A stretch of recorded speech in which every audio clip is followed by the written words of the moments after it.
One set of chairs. Good morning. I call to order the October 2025 meeting of Audit and Compliance Committee of the University of Minnesota Board of Regents. Thank you to everyone joining us in the West Committee Room. While today's meeting is not being live streamed, the recording will be uploaded after today's meeting to the board's YouTube channel. With the start of a new academic year, we also have new representatives. So with us today are Simon Moreno, a returning student rep from the Duluth campus, and our new student representative, Samia Abdul, from the Twin Cities campus. Did I pronounce your first name correctly? Yes, you did. Great. Welcome and thank you both for being here. If you would each share with us your major and what year you are at your campus. Yeah, thank you, Chair, and thank you, Board. My name is Simon. I'm a senior at the Duluth campus doing environmental and outdoor education, and I'll be finishing up in the fall. Congratulations. Thank you. Thank you, Board. Thank you, Chair. My name is Samia. I'm a junior at the Twin Cities campus, and I'm studying political science on the pre-law track. So excited to be here. Great. Well, welcome to both of you. Our first item of business this morning is a discussion of the 2025-26 committee work plan. The work plan was developed to advance our charge as a committee with input from Chief Auditor Gulswick. The plan includes regular agenda items as well as space for emerging topics and updates as the year progresses. Chief Auditor Gulswick, would you provide us with any initial comments you may have? Yeah, thank you, Chair Fairhill and members of the committee. A couple of things I want to highlight here. So on the December agenda, we'll have the annual institutional compliance and conflict of interest reports. This is the report by the Chief Compliance Officer, John Gooden, his main report to the committee. That will likely be a flipped presentation similar to the presentations that you received prior to this meeting. There will also be a closed session to discuss information security. We expect to do that at the end of the meeting so that folks who need to transition out can leave, and then we can close that to discuss those matters. In February, there's some space that is being held to discuss recent audit reports. So this may include reports that we're in the process of working on right now, or ones in which we're conducting follow-up. And we'll get you'll also receive our regular internal audit update. In April, a couple of things to note here. So there will be an update on the enterprise risk management and the institutional risk profile processes, as well as an update on the university compliance landscape. As a reminder to the committee, currently John Gooden is serving as an interim compliance officer, chief compliance officer. That role is open. The administration has taken this opportunity to take a step back, look at how compliance works at the institution, and this will be an opportunity to provide an update to the committee as part of the committee's role for oversight of compliance and ERM functions. Similarly, with the ERM function, there will be an update on the administrative oversight and processes related to the institutional risk profile and enterprise risk management. Catherine Bonison is here today to discuss the work that has been done in the ERM space to date. This will be more of a forward-looking presentation. And then the June committee meeting is sometimes referred to as the Quinn Show because it really is just items in which I will be providing. So it'll be the internal audit update and the audit plan. There's also space there, though, if there's ever additional things that we need to move in. So often we will do that as a committee. With that, I stand for any questions you may have. Thank you. Does the committee have any questions for Chief Auditor Gulswick? All right. Thank you so much. Our second item of business today is an overview of the annual financial statements review process. I'd like to note that this is a flipped presentation, which means that the video was available in the docket materials, so we were able to watch the presentation ahead of today so that we could turn right to discussion. And with us is Assistant Vice President and Controller Molly Viola to answer any questions that the board or the chair, my goodness. Clearly have not had enough coffee or too much coffee. We're on one side of that line. That the committee may have related to the presentation. One item that I want to call the committee's attention to, and any of the board members who may be watching this now or later, we do have our audit sign off and report issuance currently scheduled for October 29th. If you have any questions related to the process, et cetera, that we're not able to answer today or that come up after that, please feel free to submit those questions to myself, Chief Auditor Gulswick, et cetera, so that we can prepare for that meeting and make sure everyone's questions are answered. So with that, we'll turn right to discussion and questions. Do you want to make any initial remarks? No, but I appreciate any feedback or questions that the committee has once they get the copy of the report. I'm more than happy to discuss any questions. And it is, the process is really appreciated, that we get this overview of here's how it works. We get the report, we get a chance to review it. We have an opportunity for that iterative conversation and discussion, which is a very healthy audit process and very appreciated. Are there any questions? It's a real hot bench today. Thank you very much, Assistant Vice President and Controller Viola. I appreciate it. Our third item is an overview of the university's risk management program. Here to walk us through the update is Associate Vice President Catherine Bonison. Thank you. Associate Vice President Bonison, would you please proceed whenever you are ready? Great. Thank you so much. I appreciate the time today. And I'm Catherine Bonison, Associate Vice President, Health, Safety, and Risk Management. There we go. So today's presentation is the annual update that we do each year around, and you'll see the quick agenda. There we go. So we discuss some of the risk themes. We will go into some of the national themes that we see overall in risks in higher education, talk about some work in deep dives, and the next steps that Chief Auditor Galslick already talked about around governance and sort of what's to come in the future. And at any time if you have questions, please let me know.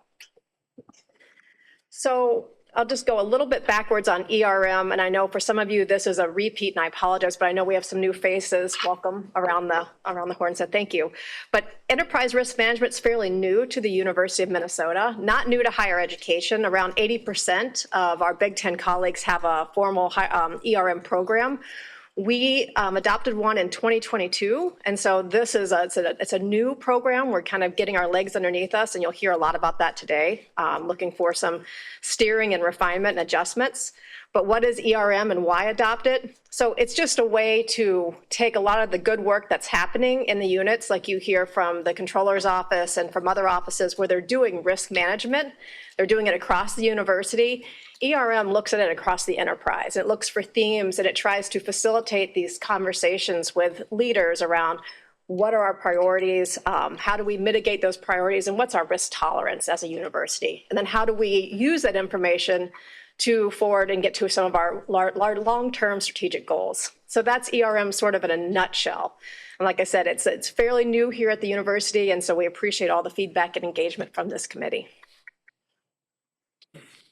So what's going on across higher education when we look at risks? We are fortunate to be part of the Big Ten ERN Consortium, and so you can see the members on the right side of the screen.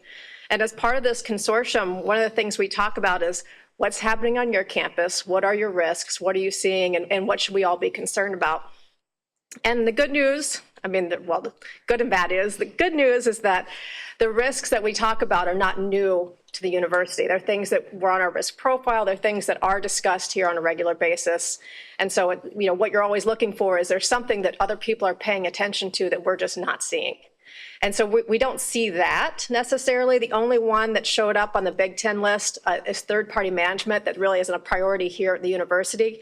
But in general, we align very well with the Big Ten. And then we look a little bit broader, even outside the Big Ten, and we look at United Educators. And so they do an annual survey. They have not completed it for 2025. So this is the 2024 look. And again, they do the top 10 risks for higher education. The items in, I guess it's a maroon, highlighted in maroon are the two areas where we vary just a little bit. They didn't show up as top risks for the University of Minnesota, but they show up on this broader view. So again, it's more of us just checking in to say, are we missing something? Is there something that we should be talking about or sort of raising our hand saying, hey, are we worried about this? So in a lot of the work that we do throughout the year, this is a really informal way of saying just things that we hear. We're very fortunate. We get to have conversations with a lot of key leaders, folks that manage high-risk departments or organizations. We talk to folks all across our 5 campuses. And as we have those conversations, themes arise. And so we just wanted to highlight some of those themes. And again, these themes don't mean they're bad or good. Sometimes a risk can be an opportunity or it could be a challenge. So some of these will seem very obvious. You look at something like AI, those were really interesting discussions. I know there's a lot of work happening around AI, and there's a lot of excitement as an opportunity, but there was also, concern about what about this? And so you hear that over and over. Same with silos and siloed structure. There's a lot of opportunity in having flexibility as a decentralized university. And then you also hear, but there's also at times maybe standards that aren't followed across the board in the same way because we are large and decentralized and geographically dispersed. So again, these are just themes that we hear and we kind of pay attention to. So some of you will remember this was the institutional risk profile we discussed last year. And so you see that everything that's in those black boxes were our top risks as identified from the folks that we interviewed, the senior executive level, and folks who manage high-risk departments and functions. So some of what Chief Auditor Galslick mentioned in the beginning is that we're trying to identify is what's the right product here for a risk profile, what will align with the launch of our new strategic roadmap, what's helpful from a governance standpoint to help facilitate these conversations that need to happen around risk. So the 2025 update, we hope will reflect some of these changes that we're going to hope to for governance structure and sort of these next steps around ERM and compliance and other risk functions. So when we do the risk profile, one of the deliverables that comes out of it is to have discussions with our executive leadership to say, what are 2 or 3 risks we want to really deep dive and take a look at and understand a little bit better about why are these risks, are they increasing, are they decreasing? Again, what's our tolerance for these risks? What are some mitigation factors and are they effective? So in 23 and 24, we did this on crisis management, facilities and maintenance, and leadership. And so that's what we talked about last year at this annual update. And then for the risk areas this year, 25 and 26, it's research, reputation, and student experience were the ones that were selected by the Executive Oversight Committee. So we can talk just a little bit more about these deep dives. So last year, you did hear a little bit about the 3 risks that are in the boxes, and you heard about the risk themes. So I won't get into those as deeply. The work that's been done this year is below that where it says mitigation. And so this is where we follow up with a risk owner and we say, okay, so we've done this deep dive, we've talked about these themes, now what are we doing to move us into this less risky area, right? And so if we look at something like leadership, where we talk about the risk being that you're onboarding leaders across the institution, across 5 campuses, having consistent onboarding is a challenge just from a resource standpoint. And so one of the things that the Office of Human Resources has done in response to this is created a leadership talent framework that looks to be consistent around what is the information that is expected as part of an onboarding for a leader coming into the university system.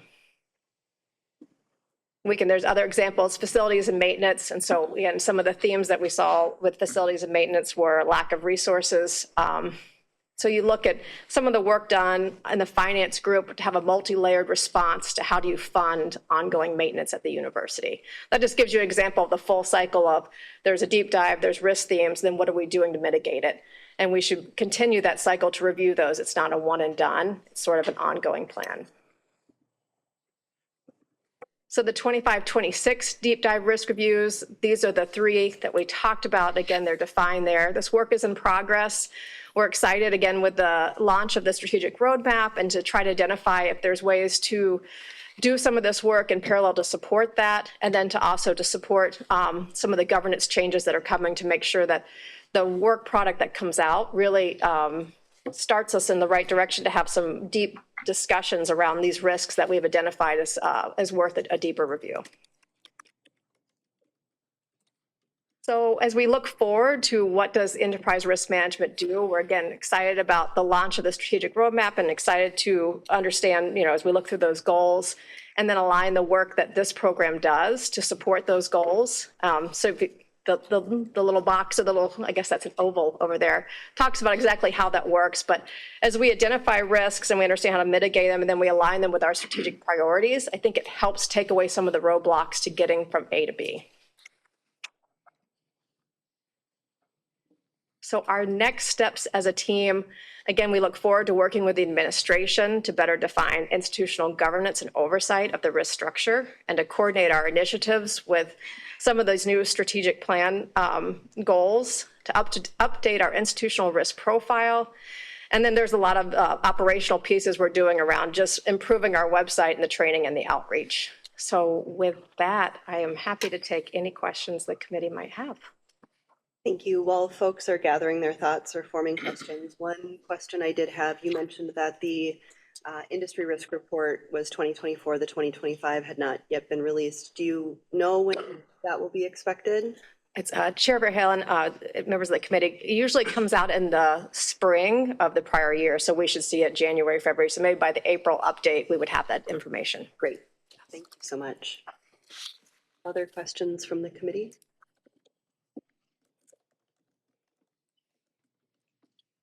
I guess I'll ask another one while people think. Or do you have one? I'll ask, yeah. Please go ahead, Regent Hip. So I did notice,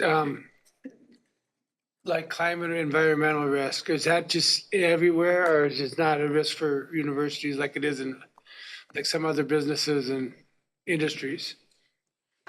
Regent Hubish and members of the committee, it's a great question. It did not show up as a top 15 as a risk. And sometimes you could read that as the university maybe is doing this so well that people don't think of it as a risk. And so that may be a reason, but our risk profile is based on people's perception of risk versus, kind of digging into data to say, is the University of Minnesota campus sustainability metrics? Are we don't get it. We don't make those decisions based on numbers. It's perception of risk by those that are interviewed as part of the risk profile.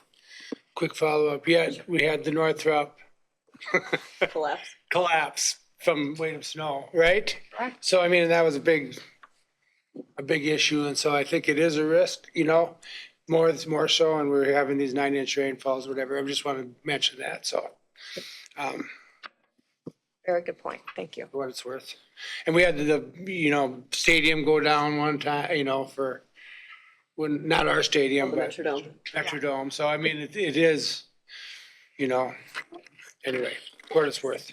I appreciate it. Thank Yeah. you. Yeah, a different take on infrastructure and sustainability, right? Yeah.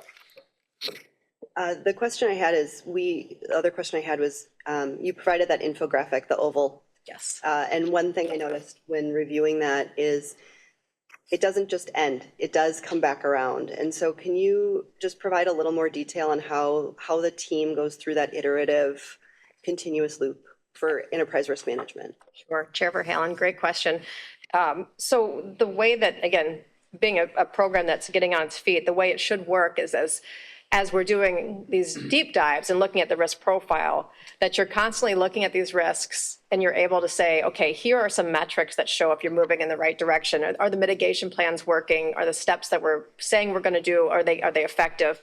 And so those risks may drop off your high risk profile, right? And so they don't necessarily just go away, but that cycle goes because they may come back on. But the idea is to continue to watch those. Other risks may come back on or may appear as emerging risks. So it's not a one and done. It's a sort of a constant monitoring. We have this data and we have to somehow keep it alive and flexible. I think one of the things that we're trying to get our head around is the risk world feels like it's changing so fast right now, is how do you do that in a way that's meaningful and helpful to senior leaders? Because it's just sort of feels right now a little bit like a whack-a-mole. Like we put something together and then that changes. And so, I mean, that's I think one of the challenges we have when we think about that cycle. Okay. Well, I look forward to hearing more about that, especially as we go into the spring and our other presentations on this issue. And appreciate that, this is a newer program, especially for an institution that's over 100 years old. To have a program that's 3 years old is very new, but very important. Are there other questions from the committee? Yes, please, student representative. Yes. Thank you, President Bonison. I'm wondering, just a clarifying question, how often is the ERM survey conducted? Is it a yearly survey? And then also, are there any major changes that you're expecting between what risk themes you were monitoring in 2023 versus maybe in 2025, and if that is changing too? Chair Verhaelen, Student Representative Dula, I hope I get your name correct. It's a great question. So currently, we were doing that update annually, and that's one of the questions when we think about our governance is that enough? Is that the right pace, or is that too much? Is that fatigue?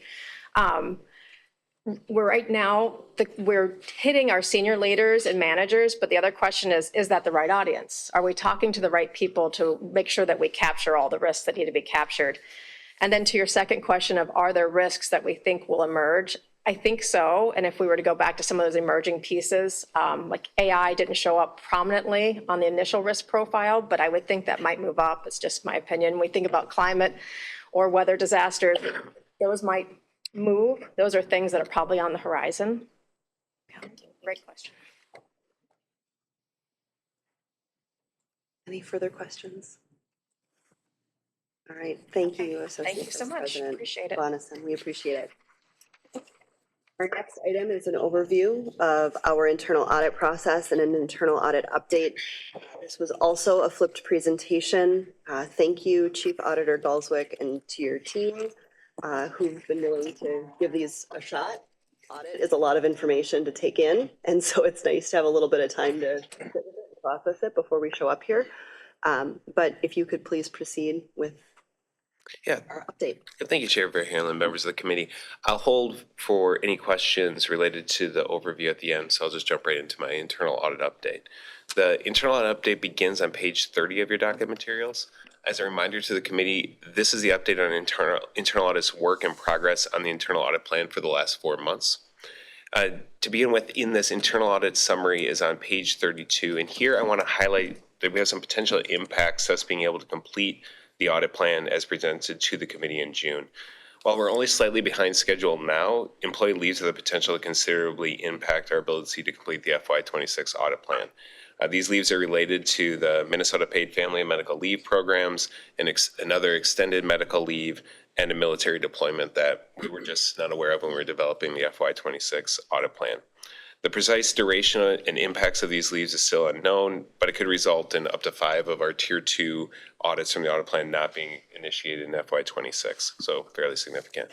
I will update the committee regarding the progress in the audit plan and any updates we expect to, or for any audits we expect to defer or cancel at the February internal audit committee meeting. Follow-up results on the remediation of outstanding high-risk audit report issues this period is detailed on page 34 and 35 of your docket materials. Overall, remediation was significantly less than a normal period, with only 15% of open items being remediated. However, over half of all the items that are still open come from audits receiving first-time follow-up, and less than 25% of the open items are past management's expected implementation date. Given this, I'm not overly concerned with the implementation results this period, but I have discussed with the administration that sustained attention to addressing these items will be needed to ensure the large number of newer open items does not result in this becoming an ongoing trend that we see from period to period. There are 3 audits with items that have been open for over 2 years. The additional details are provided on those on page 35 of your docket.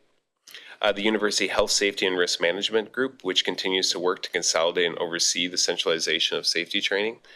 They have recently begun piloting a new tool for determining and assigning safety trainings, and they plan to have this risk fully remediated by our next follow-up period. Dentistry also has an item over 2 years. They continue to work through addressing accounts receivable related issues. This has been delayed due to staffing constraints. The college is currently looking into some potential options, including bringing in some outside resources to try to address this risk. And finally, the Bell Museum, which has 2 items related to completing and valuing their inventory, which has been delayed due to facility issues that are further detailed in your materials. We also had one audit that remediated all of the remaining high-risk items. This was the electrical and computer engineering. Always want to give a shout out to them, and it's especially noteworthy that they did this within only 6 months. So particularly nice job on their part. The audit activity schedule on page 36 shows a summary of the work we performed over the last 4 months. A summary provides information on insurance activity, the number of investigations we were involved with, advisory services, including formal university committees that we served on, and other activities. From an insurance activity completed perspective, this included gift testing this period, which is work that we do as part of the memorandum of understanding with the foundation related to ensuring that gifts are being used in alignment with donor intent. We also completed 9 audits this period, whose results are summarized in more detail on page 39 through 46 of the docket. 2 of these were transition reviews of the chief of police and provost, where no significant issues were identified. The other 7 audits completed were standard audits. 4 of these were rated as good, 1 was rated as adequate, and 2 had ratings of needs improvement. The audits rated as good included a purchasing audit related to supplier onboarding and payments, the SSBCI Venture Capital Program, which was an all green bar chart. So again, we do actually issue all green bar charts, important to know. The Institutional Animal Care and Use Committee was also rated good, and the NCAA Board of Governors Policy on Campus Sexual Violence and the Athletics Drug Testing Program on the Twin Cities campus was rated good. The audit rated as adequate is UMD International Programs and Services, where we found the unit managing many of their most important risks well, despite the lack of a permanent director, but some critical financial and compliance processes need to be improved. The audits with needs improvement ratings are first biostatistics, and then the employee threat assessment component of the university threat assessment audit. Biostatistics is managing their financial risk well, but has operational compliance and IT issues that need to be addressed. The largest concern, as you can see in the bar chart, is with their independent IT function not meeting university requirements for managing types of sensitive data that researchers in biostatistics deal with.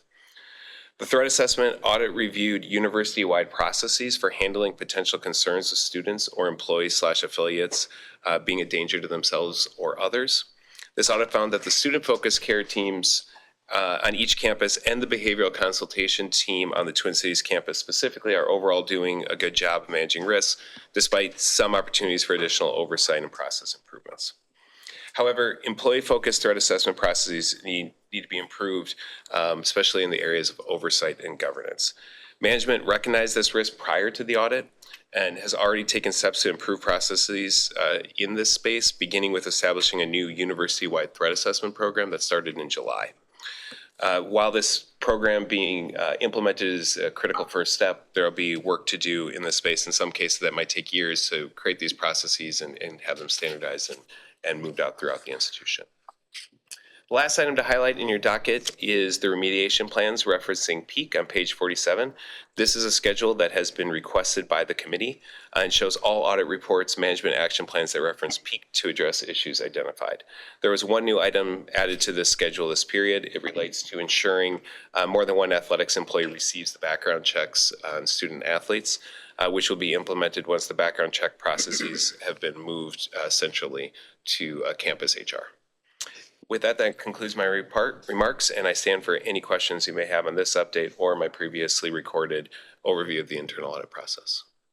Yeah, you mentioned, Chief Auditor Galswick, you mentioned several statistics around the follow-up on high-risk audit items and how those were, the overall implementation rate of only 15%, but over 50% are first-time follow-up, et cetera.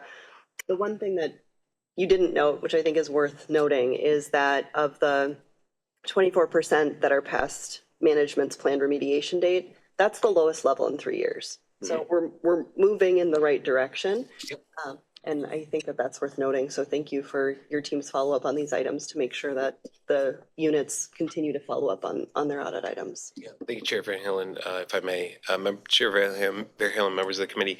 Yeah, I think if you look at page 34, you have all those statistics there. And again, as a reminder to the committee, we've really tried to move to a more holistic batch of various statistics. So that is one of the, I think, the important statistics to call out is, well, what was the original expectations for when we're going to address these issues? And are we maintaining that remediation rate as management was expecting?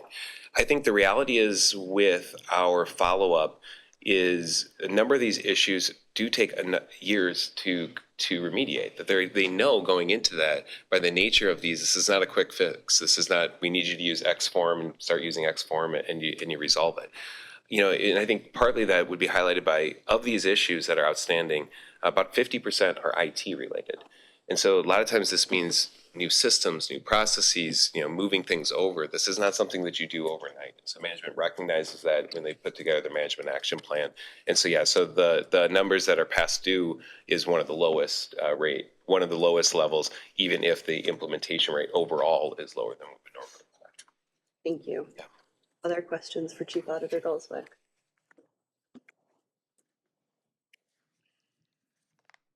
All right. Excellent. Thank you very much. That brings us to our informational items. Chief Auditor Gulswick, anything to highlight? Yes, thank you, Chair Berryhill and members of the committee. There are 2 information items today related to engagements with external auditing firms, which are required to be reported to the committee by board operations and agenda guidelines. One engagement was with the university's external auditor, Clifton Larson Allen, for agreed upon procedures performed associated with the university's retirement plans. The other engagement was with Ernst & Young, who provided tax consultation services. The administration determined that neither of these engagements pose an independence issue. With that, that concludes my remarks, and I or Controller Viola are available for any questions you may have on this. Are there any committee questions on those informational items? All right, thank you. So there being no additional business before this committee, we stand adjourned. Thank you, everyone.